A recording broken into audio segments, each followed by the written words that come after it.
नमस्ते प्रिय बच्चों, आज हम कक्षा छठी के पाठ 4 चांद से थोड़ी सी गप्पें इस कविता का अध्ययन करेंगे। इस कविता के जो कवि हैं श्री शमशेर बहादुर सिंह, उनका जन्म 13 जनवरी 1911 को देहरादून में हुआ था। इनके पिता का नाम श्री तारीफ सिंह और माँ का नाम परम देवी था। इनके एक छोटे भाई थे जिनका नाम तेज बहादुर था, जो इनसे 2 वर्ष आयु में छोटे थे। इनकी माताजी इनको राम लखन की जोड़ी कहती थी और जब ये 8-9 वर्ष के हुए तभी इनकी माताजी का देहावसान हो गया और 18 वर्ष में इनका विवाह हुआ और विवाह के 6 वर्ष पश्चात 24 वर्ष के जब हुए तो उनकी पत्नी का भी देहांत हो गया। फिर इनका संपूर्ण जीवन कविता के क्षेत्र में लगा। इन्होंने अपनी उच्च शिक्षा इलाहाबाद विश्वविद्यालय उत्तर प्रदेश से प्राप्त की। अनेक कविताएं और उनका संकलन कहानियों के रूप में, विशेष रूप से इनकी कुछ कविताएं सर्वप्रथम 1956 में, कुछ और कविताएं 1961 में और चुका भी नहीं हूं के शीर्षक से 1975 में, इतने पास अपने 1980 में। इस प्रकार से अनेक कविताओं का संग्रह इनका प्रकाशित हुआ और निबंध भी इन्होंने अनेक लिखे। कहानी संग्रह पर भी इन्होंने कार्य किया और बाद में 1993 को इनका देहावसान अहमदाबाद गुजरात में हुआ। इस कविता में हम देख रहे हैं चांद से थोड़ी सी गप्पे। इसमें 10-11 साल की एक लड़की है जो चांद से वार्तालाप कर रही है। हमने भी अपने बचपन में चांद से कुछ बातचीत की है। तो ये छोटी सी बालिका जिसको यहाँ दर्शाया गया है वो अपने भाई के साथ बैठी है और चांद को देख रही है और चांद का भी यहाँ एक परिदृश्य है। और चांद को देखती हुई बालिका कहती है, गोल है खूब मगर आप तिरछे नजर आते हैं जरा, आप पहने हुए हैं कुल आकाश तारों जड़ा, सिर्फ मुंह खोले हुए हैं अपना गोरा चिट्टा गोल मटोल। प्रिय बच्चों, यहाँ चांद के संबंध में शमशेर बहादुर सिंह जी कह रहे हैं, गोल है खूब, चंद्रा मामा गोल है और मगर आप कैसे तिरछे नजर आते हैं जरा, आप जरा तिरछे नजर आते। धरती से हम चंदा मामा को देखते हैं तो उनका हमें तिरछापन दिखाई देता है।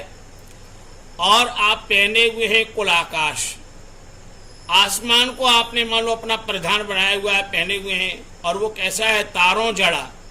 जैसे हम कोई अच्छा वस्त्र पहनते हैं, विशेष करके महिलाएं साड़ी पहनती है तो तारों से जड़ी रहती है, बहुत सुंदर लगती हैं। तो ऐसा तारों जड़ा ये आकाश एक परिधान है जिसको चंदा मामा ने पहना हुआ, ऐसी कवि कल्पना कर रहे हैं। और सिर्फ मुंह खोले हुए हैं अपना, जैसे कोई महिला साड़ी पहनती है तो अपना मुंह खुला रहता है, बाकी शरीर के ढके रहते हैं। ऐसी चंदा मामा का मुंह मानो खुला हुआ है। अब मुंह कैसा है, तो गोरा चिट्टा। कभी कहते हैं कि ये चंदा मामा का मुंह जो है गोरा है, चिट्टा है, बड़ा चिकना है, गोल मटोल है और ये मुंह उनका गोल मटोल है। अपनी पोशाक को फैलाए हुए चारों सिमत और आप कुछ तिरछे नजर आते हैं जाने कैसे, खूब है गो के वाजी वाह, हमको बुद्धू ही निराश समझा है, हम समझते ही नहीं जैसे कि आपको बीमारी है, आप घटते हैं तो घटते ही चले जाते हैं और बढ़ते हैं तो बस यानी कि बढ़ते ही चले जाते हैं। दम नहीं लेते हैं जब तक बिल्कुल ही गोल न हो जाए, बिल्कुल गोल, ये मर्ज आपका अच्छा ही नहीं होने में आता है। शमशेर बहादुर सिंह।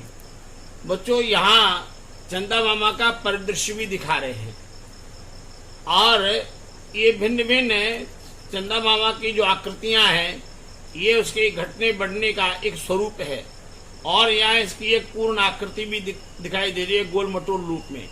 तो कवि क्या कह रहे हैं, अपनी पोशाक को फैलाए हुए चारों सिमत, ये चारों दिशा में अपनी पोशाक को फैलाए हुए हैं और आपको तिरछे नजर आते हैं, ऐसे तिरछे नजर आते हैं जाने कैसे खूब है गो के। आप बड़े तिरछे, देखो चित्र में हम देख रहे हैं चंदा मामा तिरछे रूप में दिखाई दे रहे हैं। वाह जी वाह, आप हमको बुद्धू ही निराश समझा है। कवि कह रहे हैं कि चंदा मामा आपने हमको बुद्धू समझ लिया है कि हम इतने बुद्धू हैं, इतने हम अनपढ़ हैं कि हम समझते ही नहीं जैसे कि आपको बीमारी है। क्या बीमारी है चंदा मामा को कि आप घटते हैं तो घटते ही चले जाते हैं। जब कृष्ण पक्ष आता है तो कृष्ण पक्ष में चंद्रमा का प्रकाश घटता चला जाता, धीरे धीरे घटते घटते यहाँ हम देखें चंद्रमा कैसे घट रहे हैं, उनका घटना भी दर्शाया गया है। ये इनका घटने का एक दृश्य है। तो घटते हैं तो घटते ही चले जाते हैं, कृष्ण पक्ष में घटेंगे और अमावस्या तक आकर के पूर्ण रूप से चंद्रमा का घटना और रात्रि में अंधकार छा जाता, चंद्रमा दिखाई नहीं देते और बढ़ते हैं तो बस यानी कि बढ़ते ही चले जाते हैं। फिर बच्चों शुक्ल पक्ष में चंद्रमा जब का प्रकाश बढ़ता है तो धीरे धीरे बढ़ता जाता है और पूर्णिमा तक आने पर ये पूर्ण चंद्रमा का प्रकाश, ये पूर्णिमा का चंद्रमा है जो हमें यहाँ दृश्य में दिखाई दे रहा है। तो कहते हैं बढ़ते हैं तो बढ़ते ही चले जाते हैं और दम नहीं लेते, तब तक आप ये ठहरते नहीं हैं, दम नहीं लेते, बिल्कुल विश्राम नहीं करते जब तक बिल्कुल ही गोल न हो जाए। जब तक आप पूरे गोल न हो जाएं तब तक निरंतर बढ़ते चले जाते हैं। तो बच्चों शुक्ल पक्ष की प्रतिपदा से चंद्रमा का एक एक कला बढ़ती है और पूर्णिमा तक आते आते चंद्रमा पूर्ण रूप से गोल रूप में हमें दिखाई देने लगता है और फिर धीरे कृष्ण पक्ष आएगा, फिर घटना प्रारंभ होगा और अमावस्या तक चंद्रमा फिर हमें आसमान में दिखाई देता है, अंधकार की रात्रि हो जाती है, फिर पूर्णिमा। ये दोनों क्रम चलते रहते हैं, 15 दिन शुक्ल पक्ष के, 15 दिन कृष्ण पक्ष के। इसलिए कवि ने यहाँ एक बात कही, ये मर्ज आपका अच्छा ही नहीं होने में आता। मान लो ये चंदा मामा को कोई मर्ज है, कोई बीमारी है घटने बढ़ने की, और ये इस तरह से शमशेर बहादुर सिंह जी ने यहाँ चंदा मामा का एक परिदृश्य हमारे सामने रखा है।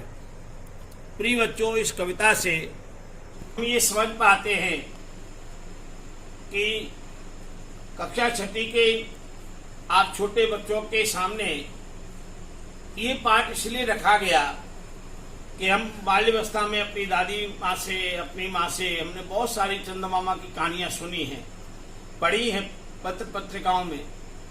यहाँ भी ये पाठ को रख करके आपको चंदा मामा के प्रति आकर्षण पैदा किया गया कि चंद्रमा का घटना बढ़ना बताया गया, उसकी आकृति का वर्णन किया गया और आसमान में अनेक प्रकार के तारे हैं, उन तारों के संबंध में कहा गया और ये आसमान उसकी पोशाक है ये बताया गया।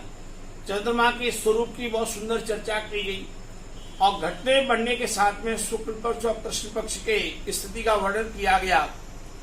तो जैसा आप जानते हैं कि चंद्रमा हमारी पृथ्वी का एक उपग्रह है और चंद्रमा से भारत के अनेक अंतरिक्ष यात्रियों ने यहाँ से चंदा मामा की यात्रा की है। भारत के अंतरिक्ष यात्री राकेश शर्मा का नाम प्रथम अंतरिक्ष यात्री के रूप में है। जब मैं अपने जीवन काल में विद्यार्थी था तो राकेश शर्मा जब गए तो इंदिरा गांधी भारत की प्रधानमंत्री थी, तो उन्होंने पूछा उनसे कि आपको चंद्रमा से धरती कैसी लगती है, तो उन्होंने बच्चों उसमें कहा था सारे जहां से अच्छा हिंदुस्तान हमारा।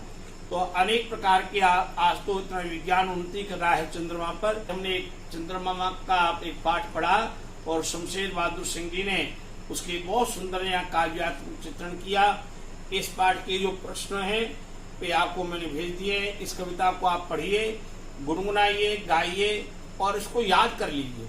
जब आप हम मिले तो आप अच्छी तरह इसको सुनाएं और अपने घर में भी अपने माता पिता को सुनाइए गा करके, और इसके प्रश्नोत्तरों का अभ्यास अच्छी तरह से कीजिए। धन्यवाद।